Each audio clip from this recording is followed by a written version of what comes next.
10वीं कक्षा के गणित विषय के चैप्टर नंबर 12 की एक्सरसाइज 12.3 का पहला प्रश्न हल करने जा रहे हैं, जो कि बहुत ही इंटरेस्टिंग प्रश्न है। देखिए क्या कहता है, आकृति में, इस आकृति में छायांकित भाग का क्षेत्रफल, छायांकित ये वाला क्षेत्रफल ज्ञात कीजिए यदि पी क्यू हमारे पास 24 सेंटीमीटर, अगर मैं ऐसे लिखूं तो पी क्यू हमारे पास 24 सेंटीमीटर हो गया और पी आर हमारा कितना है 7 सेंटीमीटर, तथा ओ वृत्त का केंद्र है। अगर ओ वृत्त का केंद्र है तो आर क्यू हमारा क्या होगा, व्यास होगा। ठीक है, अब क्या कहता है, इसका क्षेत्रफल अगर आपने निकालना है तो आप क्या करोगे, ये मेरा एक अर्धवृत्त है, अर्धवृत्त में से इस त्रिभुज का क्षेत्रफल माइनस कर दीजिए, आपका छायांकित भाग का क्षेत्रफल आ जाएगा। लेकिन अर्धवृत्त का क्षेत्रफल निकालने के लिए आपको त्रिज्या चाहिएगी। त्रिज्या कैसे निकलेगी, ये हमारी एक समकोण त्रिभुज है। कैसे, देखिए बताता हूं मैं आपको।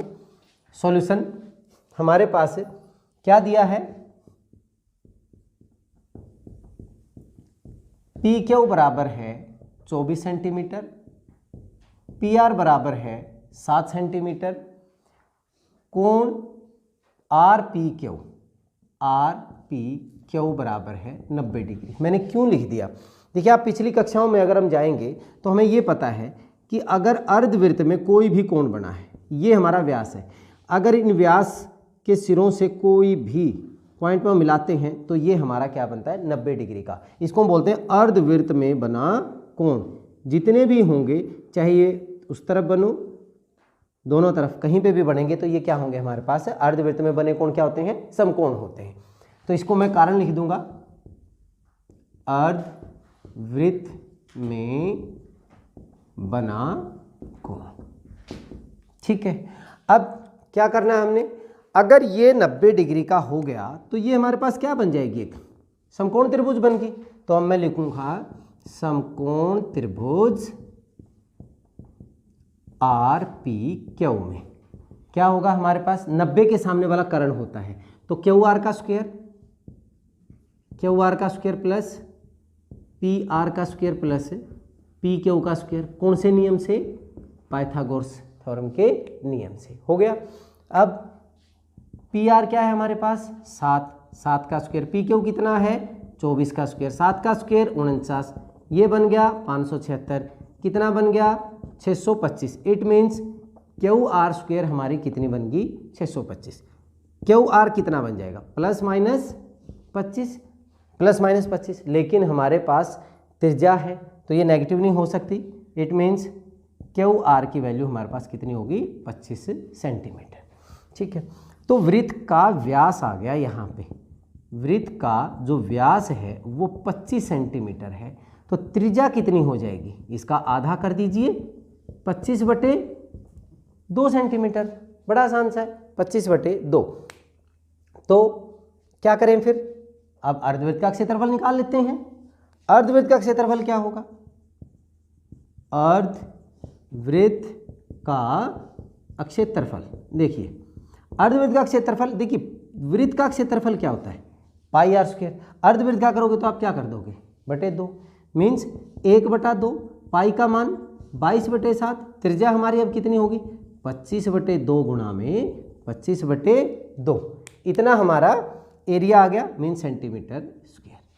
2 से अगर आप काटना चाहें तो काट लीजिए, ऊपर क्या बन जाएगा 625, 11 गुणा में 625 बटे कितना हो गया 28 सेंटीमीटर स्क्वायर। 11 से गुणा करें, वैदिक मैथ अपना सकते हैं, क्या आंसर आएगा इसका, ध्यान दें, ये 5 हो गया, 2 और 5 7 हो गया, 6 और 2 8 हो गया, और 6/28 सेंटीमीटर स्क्वायर, इतना हमारा आंसर आ गया। ठीक है, अब नेक्स्ट हमने क्या करना था, इस त्रिभुज का क्षेत्रफल लेना है, क्योंकि अर्धवृत्त में से त्रिभुज का क्षेत्रफल निकालना है।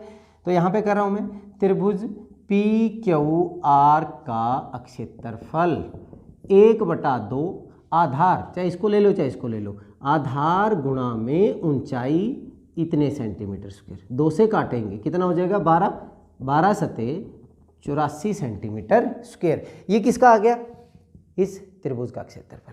अब मुझे निकालना छायांकित भाग का क्षेत्रफल। छायांकित भाग का क्षेत्रफल क्या होगा, इसको रब कर देते हैं, अर्धवृत्त का क्षेत्रफल, अर्धवृत्त का क्षेत्रफल माइनस त्रिभुज PQR का क्षेत्रफल। ठीक है, अर्धवृत्त का क्षेत्रफल हमारा कितना आया था 6875/28 माइनस हमारे पास कितना आया, ये है 84। ठीक है 28। अब क्या करोगे आप, एलसीएम लेके जब आप इनको सोल्व करेंगे सेंटीमीटर स्क्वायर, ये हमारे पास बन जाएगा 4523/28 सेंटीमीटर स्क्वायर। इनका लघुत्तम लेके जब आप इसको सोल्व करेंगे तो आपका आंसर कितना बन जाएगा 4523/28 सेंटीमीटर स्क्वायर।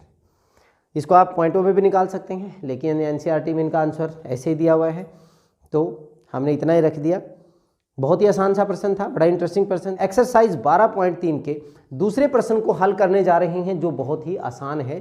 क्या कहता है, आकृति में, इस आकृति में छायांकित भाग का क्षेत्रफल, छायांकित भाग कौन सा है हमारा, ये वाला है।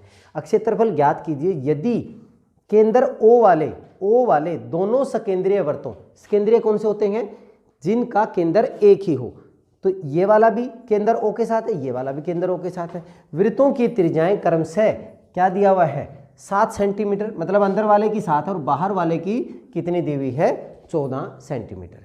और क्या दिया हुआ है, एंगल AOC कितना डिग्री है 40 डिग्री।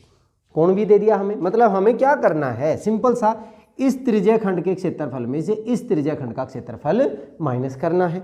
बहुत ही आसान है। सॉल्यूशन देखें, हमारे पास बड़े वृत्त की त्रिज्या, बड़े वृत्त की त्रिज्या, इसको R कैपिटल मान लेते हैं। हमारे पास बड़े वृत्त की त्रिज्या क्या होगी OA, और OA का मान कितना बराबर दिया हुआ है 14 सेंटीमीटर। छोटे वृत्त की निकाल लेते हैं, छोटे वृत्त की जो दी हुई है वो लिख लेते हैं। छोटे वृत्त की त्रिज्या, इसको मैंने स्मॉल r मान लिया, ये हमने OB लिया, OB, और ये हमें दिया हुआ है 7 सेंटीमीटर। ठीक है, एंगल चाहे AOC लो चाहे BOD, एंगल AOC बराबर एंगल BOD, ये हमारा कितना डिग्री है 40 डिग्री। तो छायांकित भाग का क्षेत्रफल हमारा क्या होगा, ध्यान दें, छायांकित भाग का क्षेत्रफल क्या करूंगा मैं, बाहर वाले त्रिज्या खंड में से, त्रिज्या खंड OAC का क्षेत्रफल, इसमें से माइनस क्या करूं, त्रिज्या खंड OAB का क्षेत्रफल। ठीक है, क्या करेंगे, क्या होता है फार्मूला, θ/360, ये होता है ना, θ/360 इंटू πr²। ठीक है, तो बाहर वाले का क्या हो जाएगा पाई इंटू, या 22/7 लिख लेते गुणा 22/7, बाहर वाले की त्रिज्या, बड़े की त्रिज्या कितनी है 14, तो 14 का स्क्वायर, 14 का स्क्वायर लिख लीजिए, माइनस 40/360 इंटू पाई इंटू 7 का स्क्वायर। ठीक है, यहाँ पे वैल्यू रख ली, या मैं डायरेक्ट ऐसे भी कह सकता था, अगर मैंने r लिखा हुआ πr² माइनस πr²। ध्यान दीजिए, ये बहुत इंपॉर्टेंट है, πr² माइनस πr², θ/360, θ/360, और यहाँ पे भी θ/360 इंटू πr²।